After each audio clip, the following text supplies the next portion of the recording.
पाहत होते, मी ऑब्झर्व करत होते की आम्हाला काय अनुभव आले नाही. अजिबात गडबडायचं कारण नाही. अनुभव येणार, नक्की येणार. आणि एक सेवेकरी दुसऱ्या सेवेकऱ्याचा अनुभव जाणू शकतो. समाजामध्ये जर तुम्ही अनुभव सांगण्याचा प्रयत्न केला, नास्तिक लोकांना चेष्टा उडवली जाईल, किल्ली उडवली जाईल, अंधश्रद्धा म्हटलं जाईल. आपल्या मार्गामध्ये डोळस श्रद्धा असतील.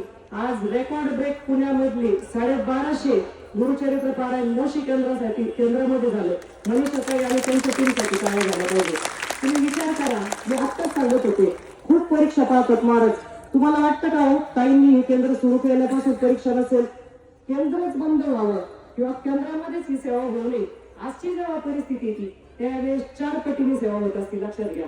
तुमच्या पण आयुष्यामध्ये असे प्रसंग जर येत असेल, तुम्हाला कोणतरी खाली पाडायचा प्रयत्न करत असेल, निंदा करत असेल, खच्चीकरण करत असेल आणि तुम्हाला कसं खाली पाडू, तर त्यावेळेस तुम्ही अजून जोराने उठत असतात. हे आम्हाला रोजच्या जीवनात आयुष्यात अनुभव येत असतात.